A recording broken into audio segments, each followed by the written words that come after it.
96% das crianças e adolescentes do Brasil usam a internet todos os dias. O nosso país é recordista mundial em tempo de tela e transtorno psiquiátrico na adolescência.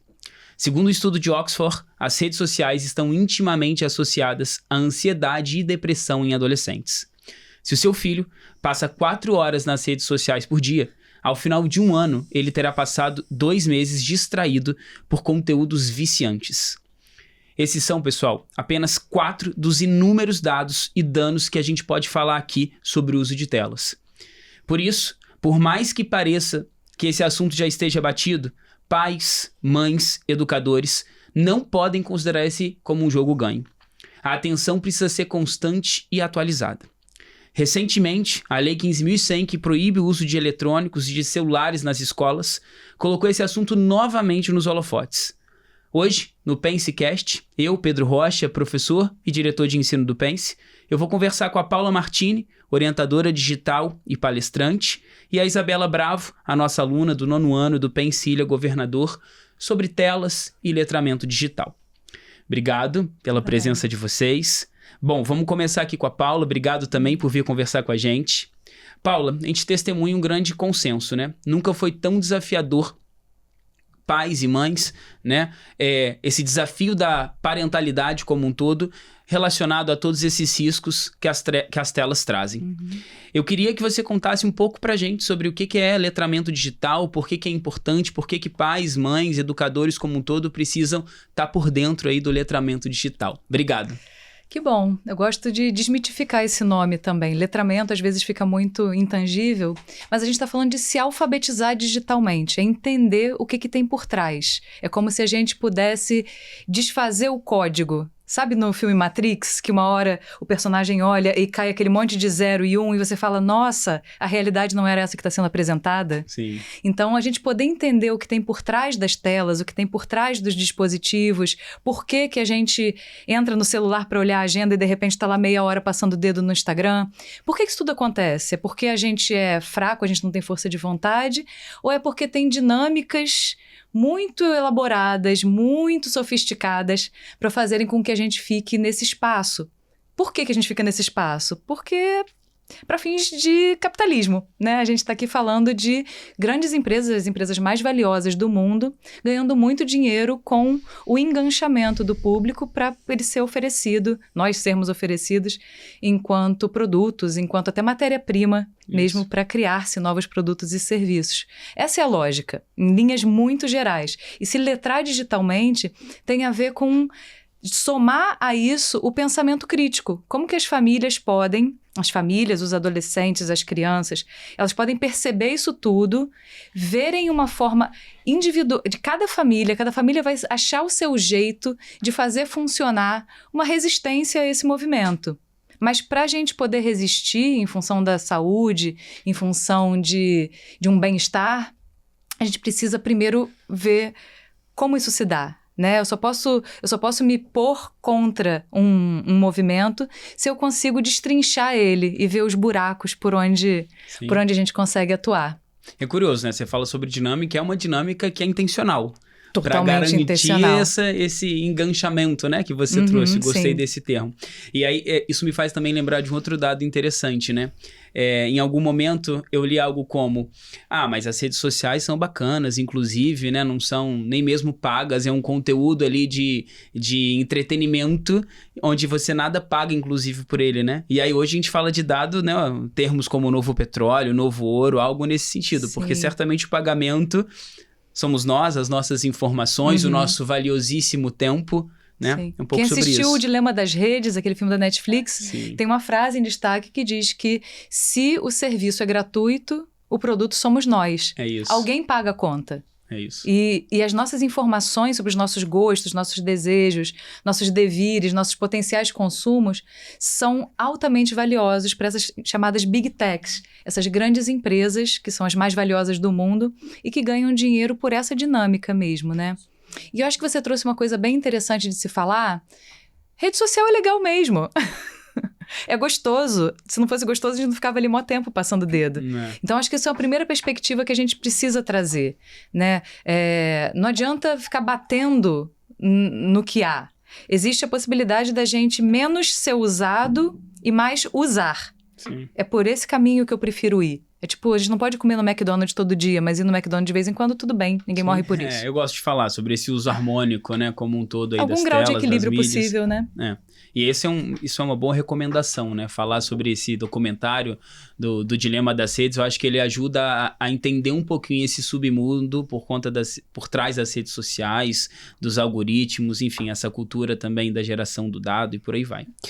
Tem uma pergunta curiosa e que é o seguinte, né? Aqui no Brasil, hoje a gente está muito assim, dentro de uso de algumas redes sociais e uma delas é o próprio WhatsApp, né? Hoje eu particularmente acho que é muito cômodo quando eu tenho que resolver até algum problema da vida adulta, preciso do boleto do meu condomínio, né? Recorrer a um serviço do WhatsApp, eu acho que ele é mais ágil, etc. Mas nessa relação sobre esse uso aí sustentável das redes, o que você pode falar sobre o WhatsApp? Ele é uma rede social? Ai, que ótimo. O WhatsApp é uma rede social. Rede social é todos os espaços onde as pessoas se encontram socialmente. Uma festa pode ser uma rede social. As plataformas de rede social é que são outra coisa. É o Instagram, é o Facebook, né? E o WhatsApp. O que o WhatsApp faz? Ele é um mensageiro, vamos botar o nome aqui, se chama mensageiro eletrônico. Acontece que o sistema de... Você gostou de ter falado de enganchamento, tem vários livros bons com essa terminologia. O enganchamento que o WhatsApp faz com a gente tem a ver com senso de urgência, das coisas que não necessariamente são urgentes, notificações. Então, a gente vê pipocar a notificação e a gente já sai de onde está, tira a gente da presença. Eu acho que a gente pode também atentar para esse assunto do digital como sendo um desafio que a gente está vivendo socialmente e politicamente e antropologicamente, que é o desafio de tirar as pessoas da presença. A gente anda de metrô, não tem ninguém, você não sabe quem entrou, quem saiu. Tá todo mundo absorvido naquele universo. Você perde a estação, você não sabe o que aconteceu do seu lado. Então, a presença, ela vai para as cucuias. E aí eu gosto também de fazer um paralelo de presença, que é falar de futuros, né? Eu sou futurista também. E quando a gente fala de futuro, os futuros, as habilidades de futuros, ela tem a ver com a nossa possibilidade de manejar o nosso repertório, de pensar criativamente um futuro que ainda futuro não existe, né? Então, como é que eu penso criativamente? Que repertório é esse que eu tô tendo nesse hoje, se eu tô jogando fora o hoje numa distração que é muito conveniente que eu esteja distraído. Então, aqui tem várias camadas. Você começa perguntando sobre o WhatsApp, a gente vai falar de habilidades de futuros, porque essa distração, essa cultura da distração, nos leva para um potencial enfraquecimento das nossas habilidades de fazer um futuro desejável. Só que tem muita gente que está disponível e com recursos financeiros para fazer guiar o futuro para onde a gente não necessariamente gostaria e nem quer. Eles estão dedicando tempo e atenção. A gente, enquanto massa, a gente está sendo distraído convenientemente. Então, esse mecanismo, por exemplo, do WhatsApp, voltando no assunto, tem a ver com instigar em nós todos, não só nos adultos, mas nas crianças, nos adolescentes, um senso de urgência que não necessariamente existe.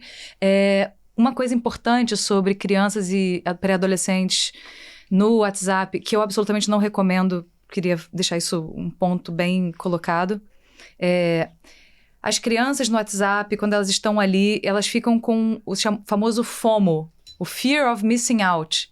Então, se eu não tô no WhatsApp, tem um monte de gente falando um monte de coisa e eu não tô participando do assunto.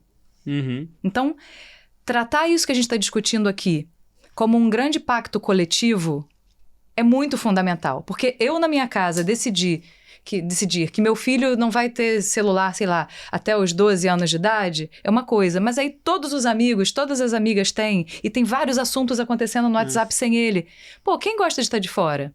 Então, se isso é tratado de forma individual, enfraquece, a gente perde muito. Isso tem que ser um pacto entre famílias, escolas, isso tem que ser um cuidado pelo futuro das crianças. Hoje né? há até um movimento no Brasil interessante sobre isso, porque existe, claro, uma divergência, né, significativa em relação... Eu não sei nem se é divergência ou se é um nível de letramento diferente de Eu diversas famílias. acredito mais que é falta de letramento. E entra muito nessa parte, né, de determinados alunos que podem se sentir fora ali, né, do entorno dessa camada social, do convívio, por, sei lá, famílias que são muito permissivas com o uso de telas e de eletrônicos, e outras que talvez um pouco mais letradas e entendendo um pouco mais também dos malefícios, optam por um caminho mais restritivo. Inclusive tem um movimento, é o movimento Desconecta. Conheço acho que bem, pode ser, desde legal. o início. Pode ser uma recomendação aí também para as famílias. Ótimo, recomendo muito. Fala mais então pra gente do Então, Desconecta. o movimento Desconecta, que eu conheço desde a fundação, é um movimento criado por famílias, por mães, que viram que a situação do jeito que estava, ainda não existia proibição dos celulares na escola, e elas vão por um caminho de cuidado coletivo. Isso. Então, vamos se tratar aqui num movimento que é coeso, porque uma coisa é uma família dizendo não para o filho, outra coisa é você ter famílias parceiras que ressoam dentro disso. Isso fortalece muito. E tem um outro ponto que eu também queria falar, que tem a ver com a gente ser acolhedor com quem ainda não está letrado, né? Porque a gente é de uma geração, nós, pais, mães, nós somos de uma geração que viveu a transição. A gente conheceu uma vida sem internet e a gente foi parar ali dentro em algum momento, né? Sem reflexão, mas fomos parar ali dentro. A gente viu o antes e o depois. Né? E por a gente estar vivendo nisso, jogado de um jeito sem ter horas de voo para poder pilotar esses Boeings que a gente está pilotando, que é criar uma pessoa nesse mundo. Não é isso. Por a gente estar vivendo isso, muitas vezes a gente de fato pensa algumas coisas errôneas, mas a gente pensa e tudo bem pensar até que alguém conte pra gente que não é assim. Eles já nasceram dentro do digital, sabem tudo, olha lá, consegue apertar um botão muito rápido. É só um botão. A parte crítica são pessoas em desenvolvimento. A gente não pode esperar a maturidade de uma pessoa que está em desenvolvimento do córtex pré-frontal. A gente está falando aqui de biologia, né? Então, a gente não pode achar que, por eles terem nascido dentro desse ambiente, eles podem ficar desassistidos. Muito pelo contrário, porque é um ambiente que traz muitos perigos, muitos desafios em muitas camadas. E a gente poder olhar para isso com um grau de acolhimento e compaixão com as famílias, porque tá todo mundo enrolado, tá todo mundo ferrado, tá todo mundo trabalhando pra caramba, tá todo mundo viciado em celular também. Como que nós, viciados em celular, a gente pode cuidar de alguém pra não ficar assim? Então tem tantas camadas nisso que eu gosto de trazer primeiro um abraço, assim, porque tá todo mundo junto nesse barco bizarro, e aí o que a gente pode fazer é dar as mãos uns pros outros. Quem não sabe, orienta quem sabe, fazer isso virar papo de bar, porque não tem certo nem errado, tá todo mundo aprendendo, né? Sim.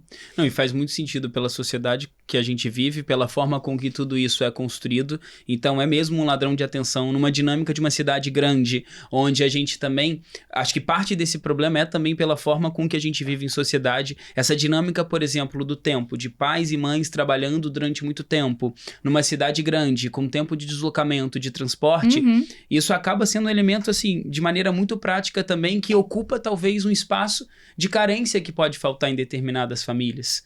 Então, verdade. O problema ele acaba assim sendo ainda mais profundo. O problema é muito maior. A gente está falando aqui também a partir de um fórum super privilegiado de quem está podendo discutir sobre isso, de quem tem um home office.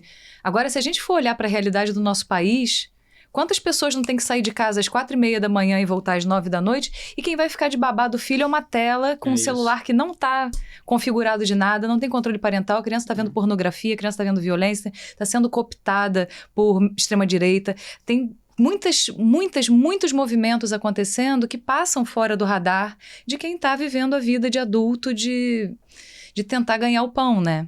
Então, quem tem o privilégio de poder ter algum grau de cuidado, né, de poder entremear o hambúrguer do McDonald's com uma refeição equilibrada, Quem pode fazer esse tipo de paralelo com a educação e com a alimentação e tratar dentro disso no ambiente digital, eu acho que é uma boa. Sim. E muitas pesquisas hoje trazem essa correlação de que esses impactos que a gente comentou mais cedo, do ponto de vista social, cognitivo, psicológico, de aprendizagem como um todo, ele também fica ainda mais deflagrado em famílias com mais dificuldades socioeconômicas, né? E aí vem também a questão da instrução. Isa, a gente falou agora sobre o WhatsApp.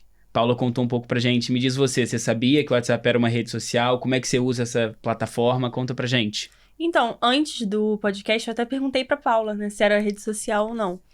Mas é um pouco difícil de associar, eu acho que não é só pra mim, acho que pra grande parte das pessoas. Porque assim, na minha infância, a minha mãe sempre trabalhou home office, porque ela tem uma empresa e ela sempre organizou evento. E nos eventos, grande parte do trabalho era na rede social, era no WhatsApp. Então, era e-mail, WhatsApp. Então, eu meio que desassociei, porque eu associo mais a trabalho. Outras redes sociais, pra mim, é mais fácil de associar a rede social. Instagram, pra mim, TikTok, Facebook, tudo isso. Por exemplo, eu só criei Instagram esse ano. É a única rede social, além do WhatsApp, que eu tenho. Já tá acima da média, parabéns. Bem acima da média, minha mãe não deixou, por conta de todos esses problemas. Sim.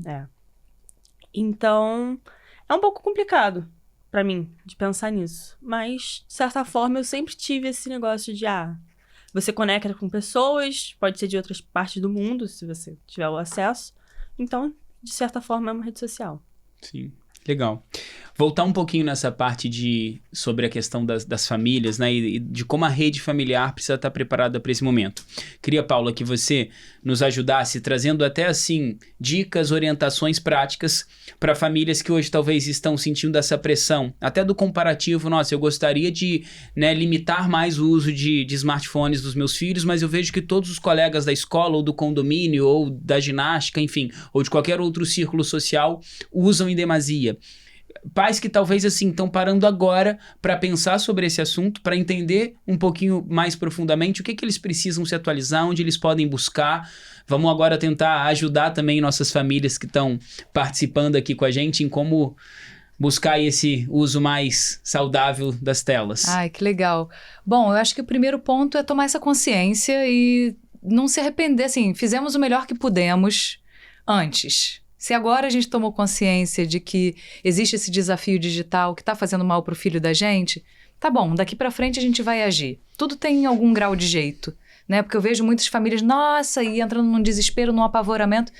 Calma, é daqui para frente. O que aconteceu antes, vamos respirar e vamos nos unir. Eu acho que o primeiro ponto é o seguinte: não dá para tratar como um problema da sua família só. É um problema social, é um problema saúde macro. Pública, né? De saúde pública, é um problema de contexto mundial, né? E, como eu disse, é movido por interesses financeiros. É muito mais forte do que a força de vontade da gente. É feito para a gente perder a força de vontade mesmo. Então, dentro desse contexto, eu diria, o primeiro ponto é buscar famílias que, de alguma forma, se afinam com essa visão de mundo. Né? Porque, claro que a gente bate o olho e vê que o nosso filho está em sofrimento porque está sofrendo bullying ou até mesmo praticando bullying. A gente vê que está em sofrimento porque não consegue mais ler um negócio. A gente vê isso nas crianças e nos adolescentes. E nós mesmos, a gente está ali perdido. Perdi o bonde dessa história, agora ferrou. Então, meu primeiro ponto é, vamos partir daqui para frente e vamos buscar orientação em espaços que traduzam isso, porque existem muitos... Vou falar que, olha que contraditório, eu vou dar algumas sugestões de perfis no Instagram que falam sobre o problema das redes sociais. E engraçado que quando lançaram o Dilema das Redes... discutiram, mas é um filme sobre as redes sociais, vai botar na Netflix? Sim, vai fazer o quê? Vai mandar um pombo? Com o negócio? É a forma como as pessoas hoje consomem conteúdo e consomem informação. Então, tem muitos perfis, eu vou deixar aqui com vocês também para vocês colocarem na tela, ótimo. Perfis de educadores, perfis de pediatras, perfis de pessoas que estão cuidando de uma melhor relação, de uma relação mais saudável com o digital, né? Lá em 2020, 5 anos atrás, eu fundei a Internet das Pessoas, por exemplo. Eu falei, nossa, Caiu todo mundo aqui nas telas, na pandemia. Não dá para eu ficar aqui sentada nessa informação e esperando que todo mundo se elucide. E aí, criei esse mecanismo, né, de letramento digital, de educação midiática, para que as famílias pudessem ter algum grau de respiro. Hoje em dia, eu atuo menos como conteúdo e mais como palestrante, mas eu acredito que, primeiro, buscar essas fontes de informação são importantes para abrir o olho. Então, a gente vai tomar contato, isso é uma parte importante. Segundo momento, controles parentais. Eu não gosto desse nome, porque eu acho que controle não é bem por aí. Eu gosto mais de orientação, guiança, direcionamento. Mas sim, são controles parentais. Se o filho está no Roblox, tem que dedicar meia hora da vida a configurar o controle parental do Roblox. Se o filho está no TikTok, tem que configurar. E assim, cada um desses dá um trabalho e cada um desses tem a sua forma de fazer.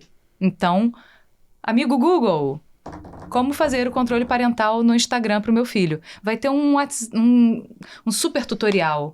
Vai ter várias formas de você fazer esse movimento. Sim. Diga. Deixa eu te fazer uma pergunta talvez meio conspiracionista. Você acha que talvez até... Porque não é tão trivial essa configuração, né? Então, 30 Zero minutos trivial. ali para fazer. Você acha que isso também seria proposital? Porque, obviamente, um adolescente mais exposto na internet é melhor... Claro. Né? Para a indústria como um todo. É você esconder as vedações, né? Sabe quando a gente quer desconfigurar a renovação da assinatura? Isso. Você tem que ligar para vários contatos. Tem que ligar para vários contatos, seguir um botão, depois o outro. Tem até um nome nisso no marketing que se chama... No marketing não, tem um nome para isso nesse movimento comportamental que se chama Dark Patterns, que é padrões obscuros. Vai conduzindo a pessoa por um caminho muito obscuro se ela quer fazer algo que o dono da plataforma não quer que faça. Sim. Óbvio que quem é dono da plataforma não quer que você vede o acesso de um adolescente a conteúdos extremistas, porque isso gera emoção, ele vai multiplicar, ele vai fazer a máquina girar. Sim. Né? Então, tudo que faz a máquina girar mais devagar vai ser mais difícil da gente fazer. Então, mas o que eu quero dizer é o seguinte... Toma tempo a gente cuidar dos controles parentais. Então, é fazer um plano mesmo. Nessa semana, eu vou dedicar meia hora... A cada 2 dias, eu vou dedicar meia hora a configurar controle parental. Uhum. Isso não vai matar ninguém. Isso vai deixar o seu dia transcorrer da mesma forma de sempre. Meia hora que você vai rolar menos o dedo no Instagram, você vai estar se dedicando a cuidar disso para os seus filhos. E sim, configurar. E vai no Google, vê como é que faz. E tem tutoriais muito bem elaborados, inclusive, mas não são bem elaborados porque as plataformas querem. São bem elaborados porque, por lei, eles são forçados a isso. Sim. Então, eu diria aí, para começar, esses 2 caminhos. Buscar pares, porque senão a gente continua reproduzindo essa dinâmica de uma criança excluída e todos em volta tendo. Então, vamos semeando essas sementinhas, plantando essas sementinhas de uma vida mais equilibrada digitalmente. 2, buscar informação, buscar perfis que a gente vai deixar aqui de orientação, que possam ir trazendo um pouco de lucidez sobre o que a gente está passando.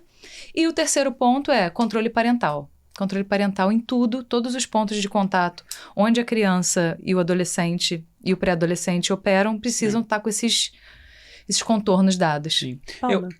Fala, Isa, claro. Só uma pergunta, o que seria o controle parental para você? Por exemplo, o Google ele tem o Family Link. Isso. Seria nesse caso? Esse é um tipo de controle parental. O Family Link, ótima pergunta, obrigada, Isa. O Family Link, ele atua sobre todas as plataformas que o Google é dono. Então, o Google, a Alphabet no caso, mas a Google, é dona do YouTube, é dona do Google Fotos, é dona do Google Gmail, do Gmail, da busca do Google, do navegador Chrome. Então, digamos, eu tenho um computador em casa e eu tenho computador e tenho crianças em casa. A gente usa o navegador Chrome. Esse navegador, eu posso direcionar ele para não oferecer determinados conteúdos, para não entrar em determinados sites. Eu posso fazer uma circunscrição da experiência de quem está naquele navegador. Sim. Então, você cria no Family Link, por exemplo, um perfil da criança, e se você tem vários filhos, você cria um para cada um, porque podem ter idades diferentes, e vai fazendo esse direcionamento. Para o YouTube é muito importante. Dá para a gente tirar, por exemplo, o play automático, sabe? Que a gente acaba de ver um filme, já entra no outro. Um vídeo, já entra no outro, já entra no outro. Dá para tirar isso, dá para fechar determinadas janelas super escancaradas de conteúdo, porque é aí que se chega a conteúdos inadequados. Então, assim, o Family Link é um controle parental. Mas existem outros, por exemplo, o TikTok tem seu próprio controle parental, o Roblox que eu falei, o Fortnite. Todos esses ambientes, sei lá, a pessoa tá jogando no Fortnite, entra um adulto no chat fingindo que é criança, e aí começa a cooptar aquela criança e a gente sabe onde isso vai dar. Não dá para não ter malícia, não dá para achar que isso não vai acontecer, não dá para achar que a criança tem maturidade, é responsabilidade dos pais, inclusive penal. Sim. Acho que é uma pontuação importante de se fazer, né? Assim como o cyberbullying, ele é tipificado como crime, e se for mapeado que o cyberbullying aconteceu, quem é responsabilizado penalmente são os pais que passaram por abandono parental, abandono digital, tem uma nomenclatura até para isso. Então, sim, a gente é responsável por oferecer uma alimentação correta dentro das possibilidades, a gente é responsável por oferecer educação e a gente é responsável por oferecer esse cuidado digital. Sim. Esse é um ponto, assim, extremamente importante. E, assim, ter o cuidado parental também não exime a família de que o ambiente está super protegido, né? Cada vez mais... O controle parental não exime a família, totalmente até não. porque, assim, ainda que haja o controle parental, é muito comum também que essas redes aí de cooptação e etc., Sim. associadas a várias dessas coisas inadequadas, tenha ele artimanhas também para conseguir acessar. Então, assim, esse é mais uma desse compilado de dicas. Queria até adicionar mais uma dica para as famílias, né? Acho que, assim...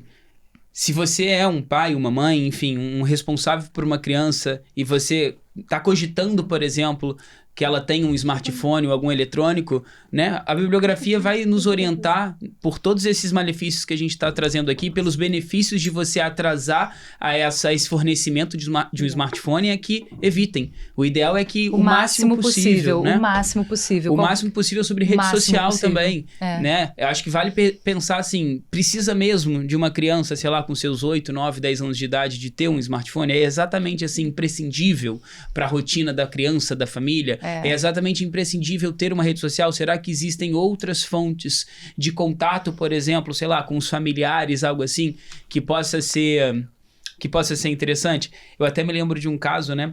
Eu me incomodava muito de falar com os meus pais, por exemplo, via um FaceTime, né? E colocar a minha filha na tela, né? Porque eu achava que aquilo ali também poderia ser ruim de alguma forma. E tem estudos que mostram uma diferença quanto a isso.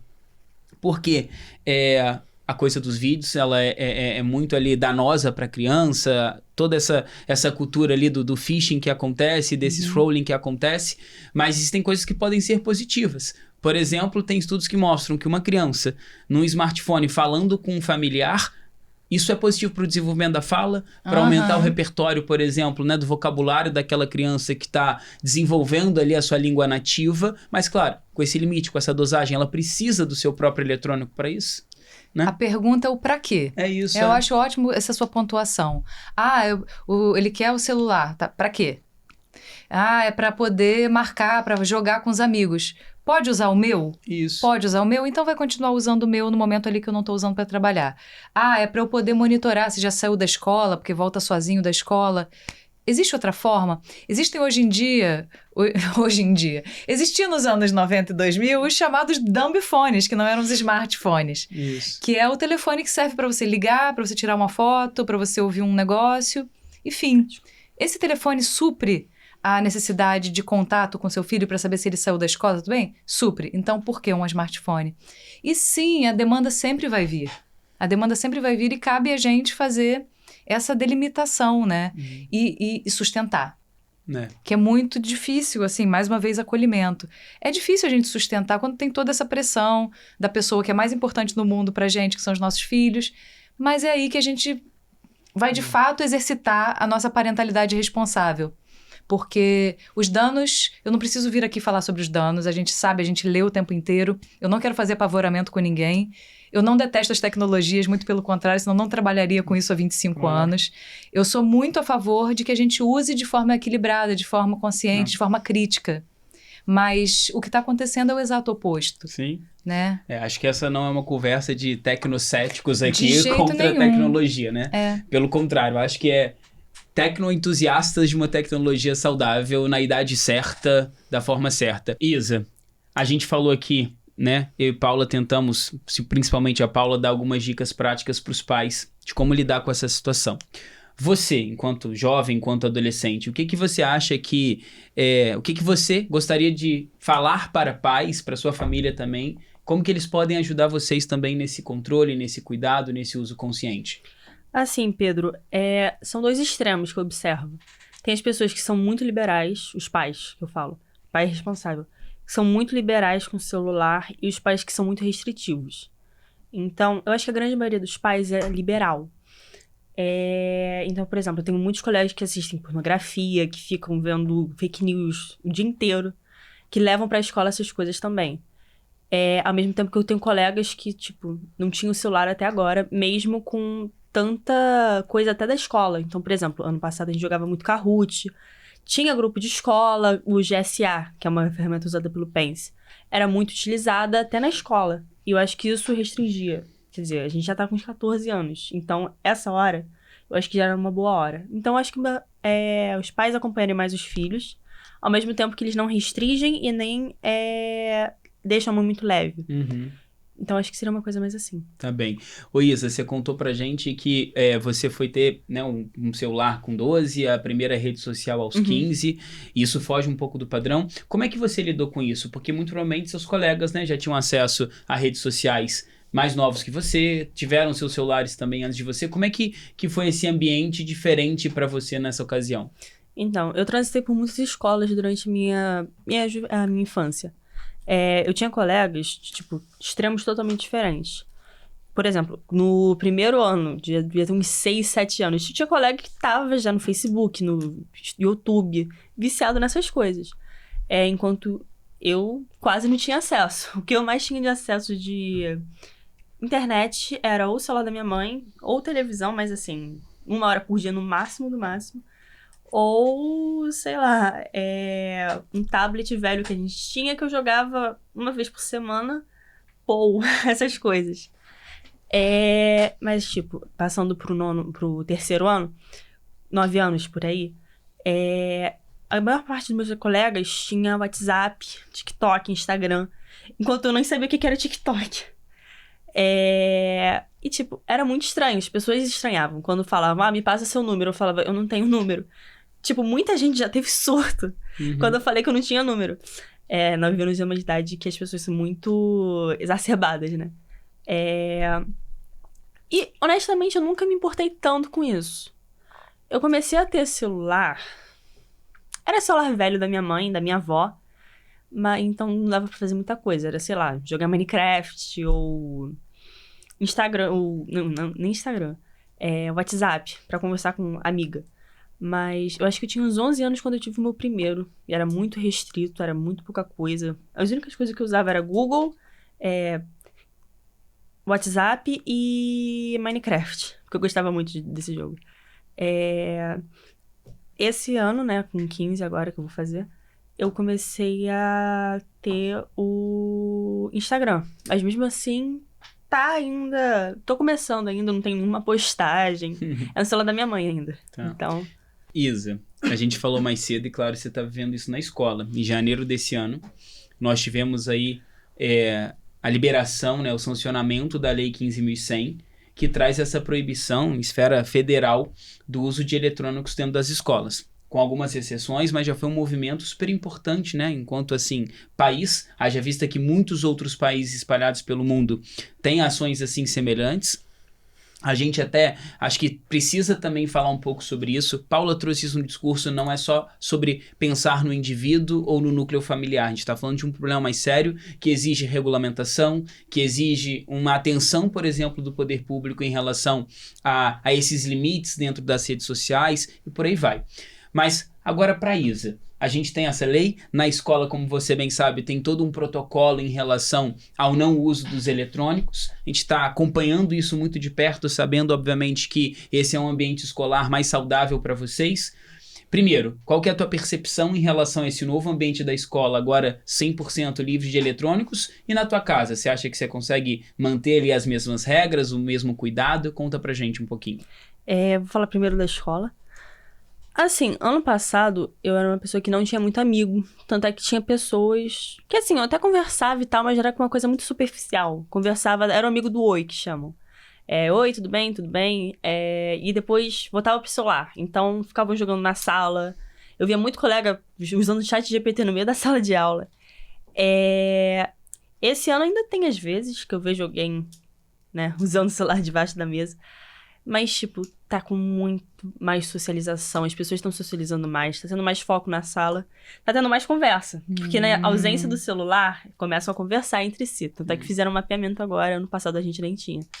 Mas, em geral, eu tô sentindo que é uma boa mudança. Você acha que o ambiente da escola tá mais legal depois dessa medida? Fica mais leve. As pessoas não estão gostando nem um pouco.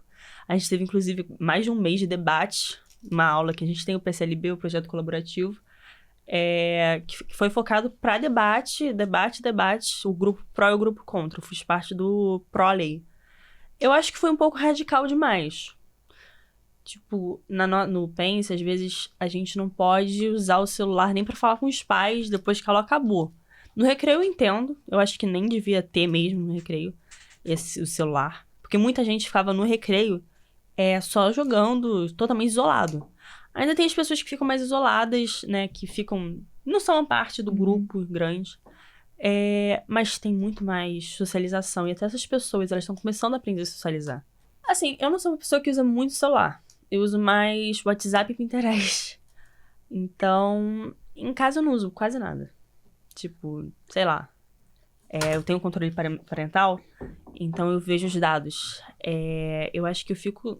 A média é 2 horas no celular. Só que, tipo, fazer Duolingo, eu tenho que assistir ao Portal Atlas, um monte de coisa. Que não é só a conversa e tal. Então, em casa eu também respeito a lei. Eu estudo muito, eu tenho outros hobbies, eu desenho, leio, escrevo. Então, em geral...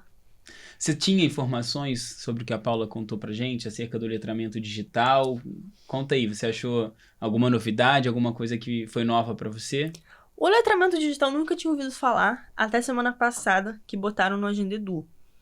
Mas a grande maioria das coisas eu já sabia, tanto é que eu assisti aquele O Dilema das Redes, que bom até que você aquela viu. série. É muito boa aquela série. E o Adolescência, você viu? Eu a vi. É muito bom. Conta aí pra gente um pouco. Vocês estão ligados que teve essa série que tá acontecendo no Netflix? Conta pra gente, o que você sentiu sobre isso? É meio assustador, né? Porque às vezes você para pra analisar o que tá acontecendo na série, você associa com colegas seus, amigos seus, e você fala, caraca. E eu gostei muito. Os atores são maravilhosos, mas tirando essa parte dos atores, da parte técnica, eu achei que foi uma série bem intensa, bem real. Não sabia daquela parte do 80 vezes 20 e o Red Pill, o Blue Pill, mas é uma boa coisa, né? É bom saber sobre isso. Porque pode ter colegas meus que estão passando por isso. E até pra ajudar e combater esse cyberbullying. Que legal. Que bom que você viu. E você recomenda que outros adolescentes vejam? Eu recomendo que todo mundo assista. É muito bom. E os pais? Com certeza. Não, eles com certeza. Com certeza. Nem falei dos pais porque... Acho que ela toca, né, em assuntos que precisam ser assuntos mencionados, duros que precisam ser mencionados. Isso é uma realidade, né? Quando você falou, né, da responsabilidade parental, né, sobre a guarda, sobre o bem-estar, o cuidado de quem você ali é responsável, geriu, tutora, isso também está muito relacionado a essa nossa discussão, né? Porque durante muito tempo, talvez a rua, né, fosse um ambiente talvez mais perigoso, menos saudável, passível ali de acidentes, de controvérsias, e talvez fica esse paralelo de que, não, meu filho aqui dentro de casa, ele tá seguro dentro do quarto, tá tudo certo, tá comendo na hora. Entretanto, dentro de um quarto com acesso à internet, esse ambiente tende, inclusive, a muitas das vezes ser muito mais perigoso, muito né? Mais. Muito mais perigoso. E aí eu lhe pergunto uma coisa, Paula, o que assim, uma família que tá muito ciente do que a gente falou aqui, desse cuidado, do controle parental e etc, o que tá ainda nesse mundo meio obscuro que talvez a gente não tá acessando e que precisa também ser uma pauta, um entendimento aí para as famílias? Ler os sinais dos filhos. Aí a gente vai sair completamente do digital e vai falar de relação interpessoal. Ouvir os filhos. A gente tirar o olho da nossa tela e poder sentir se ele está manifestando alguma tristeza, se ele está manifestando um não desejo de estar com determinadas pessoas que eram parte do círculo dele, algum não desejo de ir para a escola, algum não desejo... O que é dissonante? Eu acho que mesmo os pais que estão muito ligados, existe o controle parental, existe isso, tô aqui, sei tudo... eu tô correndo atrás, tô fazendo o meu melhor. E tudo bem, tá fazendo o seu melhor. Mas pode ainda assim ter coisas que passam fora do radar. E isso que passa fora do radar é no sensível, não é nas telas que a gente vai perceber. É na relação, é no olho no olho. Então, e principalmente, eu queria falar uma coisa sobre essa época da adolescência, né? Em que nós pais, às vezes a gente olha e pensa, ufa, tô aqui já... entreguei, né? As coisas já estão andando mais sozinhas, eu já posso ficar aqui um pouco mais tranquilo. Não, essa é justamente a hora em que as pessoas em estado de adolescência precisam de mais olhar. E muitas vezes elas vão fazer todos os movimentos que elas conseguem fazer justamente para ganhar esse olhar, para ser visto, para ser ouvido. E a gente pode estar do outro lado, passando longe do nosso radar isso e pensando, não, vou deixar ele lá, tá autônomo, deixa ele viver a vida dele, é a fase, autonomia, privacidade. Eu queria aqui trazer muito uma fala sobre privacidade, porque o respeito à privacidade do filho é um dos pontos mais nevrálgicos dessa discussão que a gente está tendo. Eu não vou entrar ali num espaço privado do meu filho. Isso não é cuidar. A gente pode achar que isso é cuidado, mas tem que ter uma conversa muito horizontal com aquele filho e falar uma coisa, eu não tô aqui para olhar aqui no teu chat quem tá beijando quem, não é isso. Eu tô aqui pra gente poder ter uma conversa sobre aspectos maiores dessa história. Se não tem uma pessoa, um pedófilo se fazendo passar por 13 anos de idade... chegando em você para te cooptar para alguma coisa. Eu preciso chegar aqui com a minha malícia de pai e mãe e poder cuidar de você. Então, esse é um ponto muito sensível. O cuidado e a privacidade. E isso só através de conversa, principalmente na adolescência, porque é quando, de fato, as pessoas vão ali cuidar mais do seu espaço próprio, né? O adolescente, ele vai entrar ali nessa resistência, é a hora que a gente não pode largar. É isso. E que é um momento, normalmente, de soltura, né? Mas tem que ser uma soltura ali, dosada, controlada. E perceber se o desejo de soltura desse adolescente não é, às vezes, um pedido de socorro por atenção. É muito sutil, é muito sensível.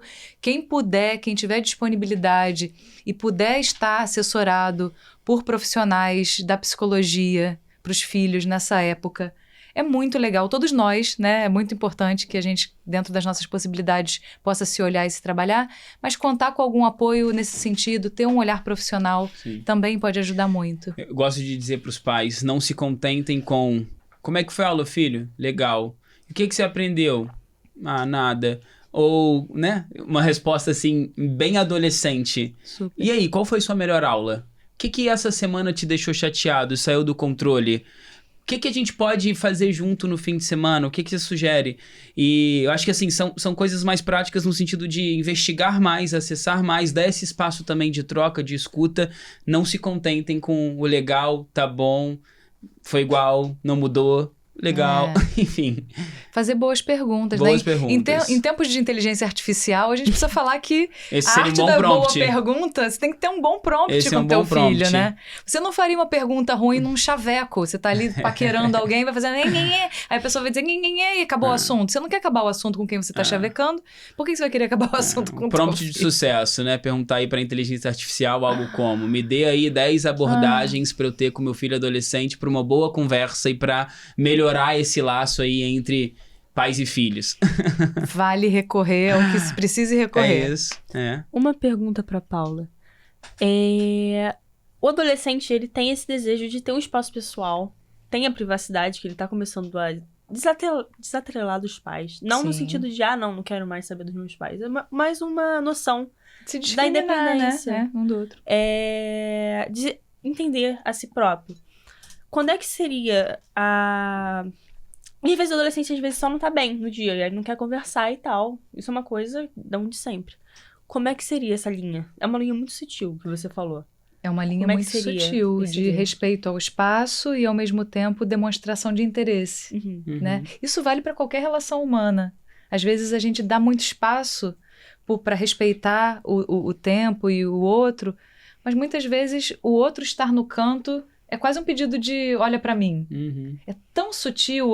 Essa resposta ela é uma resposta que ela só pode vir de cada dinâmica familiar, porque a gente espera que as pessoas que estão ali dentro daquele núcleo, daquele sistema familiar, saibam perceber as sutilezas entre um e outro, né?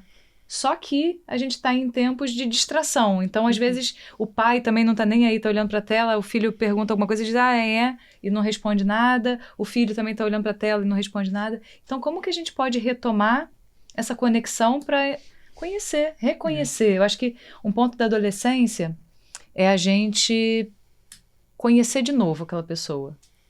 Porque não é a mesma pessoa que era uma criança. Não.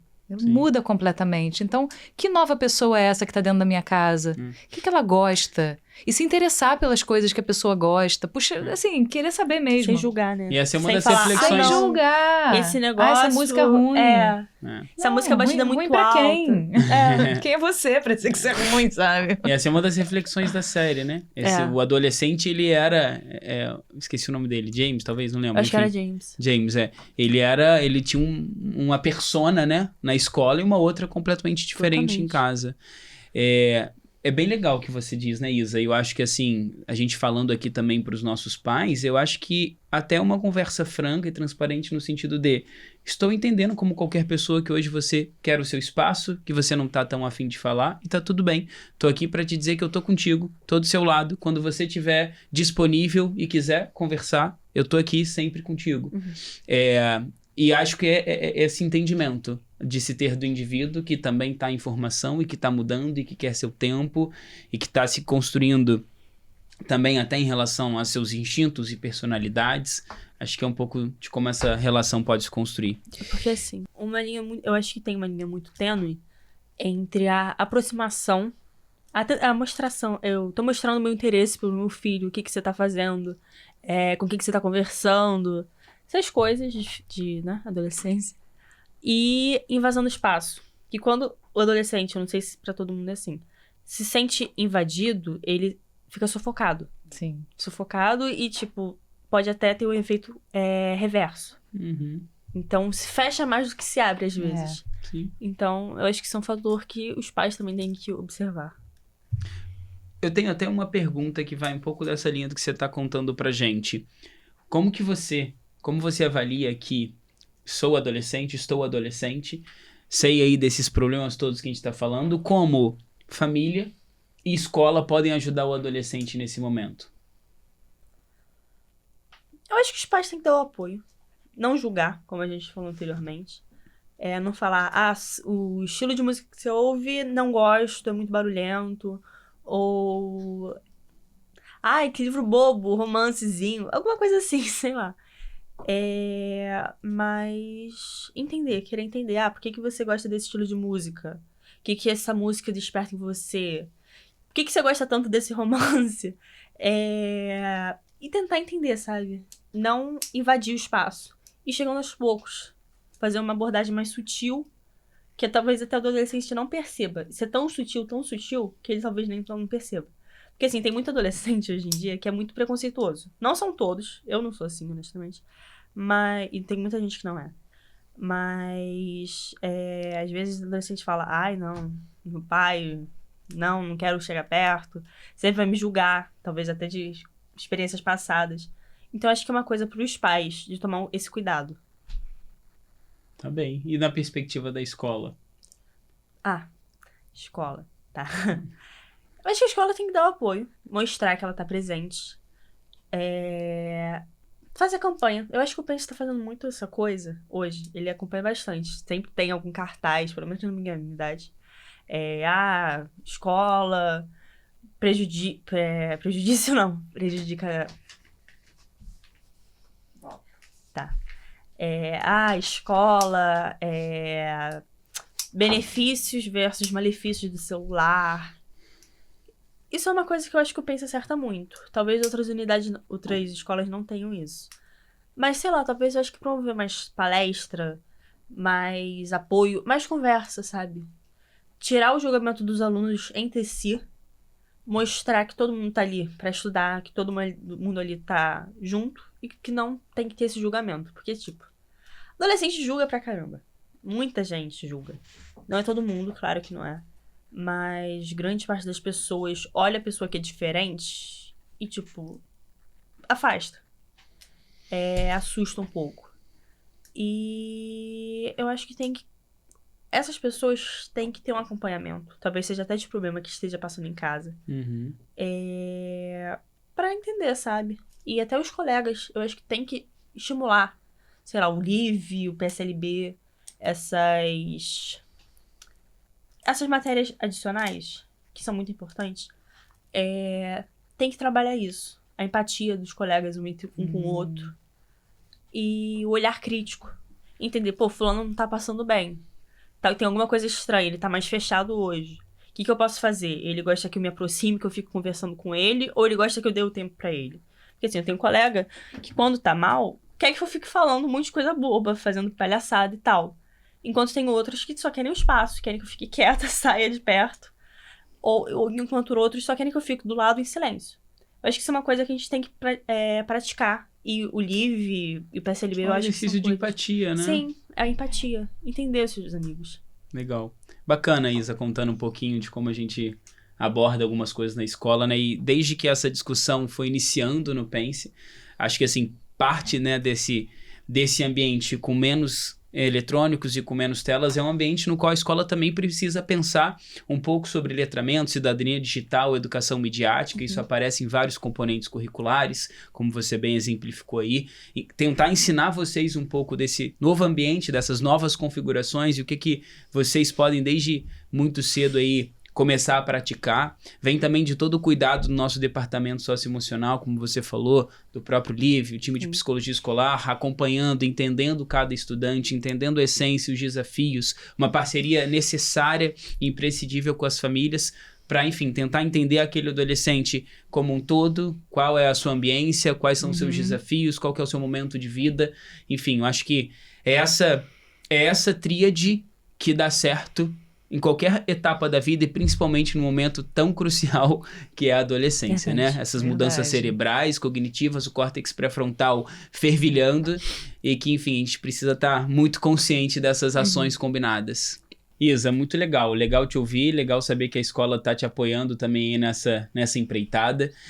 É bom, né? Porque quando a gente pensa nesse movimento todo que a escola foi adotando de tirar os eletrônicos de uso pessoal. E é legal, né, a gente também destacar. A escola não ficou uma escola analógica, voltou no tempo, nada disso. É um uso com finalidades pedagógicas, um uso com intenção pedagógica dos eletrônicos. E quando a gente começou a cada vez mais na nossa escola, todos os educadores, a pensar sobre o tema, veio muito também essa necessidade de ampliar o repertório, de ampliar o currículo em relação a aulas, atividades, projetos que versam sobre letramento digital, sobre cidadania digital, sobre educação midiática, sobre esse uso harmônico e sustentável das redes, sobre pensar em mais socialização também. Afinal, a gente, né, tem esses adolescentes sofrendo com sinais aí de nomofobia. O que a gente, dentro do ambiente escolar, pode proporcionar? Mais atividades, mais jogos, né? As unidades estão aí com muitos jogos para tornar esse recreio mais animado, mais divertido, jogos que estimulam a convivência, a socialização. Acho que é um pouco sobre isso. O departamento socioemocional, os componentes curriculares que trazem para o dia a dia, né, para o cotidiano, para o currículo, um pouco dessa visão de como ajudar o adolescente nesse momento aí tão importante na formação do indivíduo, mas também com essa necessidade desse acompanhamento mais de perto. A gente também aqui não está falando sobre vamos criar crianças que sejam menos, né, independentes, mas não, é ir condicionando e fazendo com que essa independência ela venha de maneira gradual, consciente, acompanhada. Acho que esse é um pouco o papel da nossa escola. E aí, para as famílias, nesse momento, eu acho que buscar informação que é relevante, que é sólida, que é baseada em evidências científicas é muito importante. Tem duas leituras que eu gosto bastante sobre o tema, são duas leituras que elas tem ali na média uma linguagem acessível, fácil, e trazem assim um pouco desse panorama sobre o uso de telas, como que escolas, famílias também deveriam se portar em relação a esse movimento. O primeiro é A Geração Ansiosa, o autor é o Jonathan Haidt, é um super livro que eu super recomendo, e deixo um outro para vocês do Michel Desmourguet, que é A Fábrica de Cretinos Digitais. São 2 livros que eu recomendo aí que pais, educadores, todo mundo consuma esse material para entender o tamanho do problema que a gente está lidando. Isa, primeiro você, nosso estudante, um super, super obrigado. Foi muito legal bater esse papo contigo. Muito obrigada pela oportunidade de ter vindo até aqui. Seu primeiro podcast? Primeiro podcast. Meu também. Muito obrigada. Legal, que bom, viu, que você tá aqui com a gente. Muito Paula, boa obrigado. conversa. Obrigado aí também pela sua presença, por tamanho Obrigada. aprendizado. Legal. Sobretudo também, assim, ver que tem pessoas muito, muito ativas nesse tema, muito preocupadas, saindo talvez do núcleo familiar, como a gente falou, mas pensando nesse problema de um jeito mais amplo, como precisa ser pensado. Que Obrigado. bom, uma alegria estar aqui com vocês. Obrigada. Tchau, gente.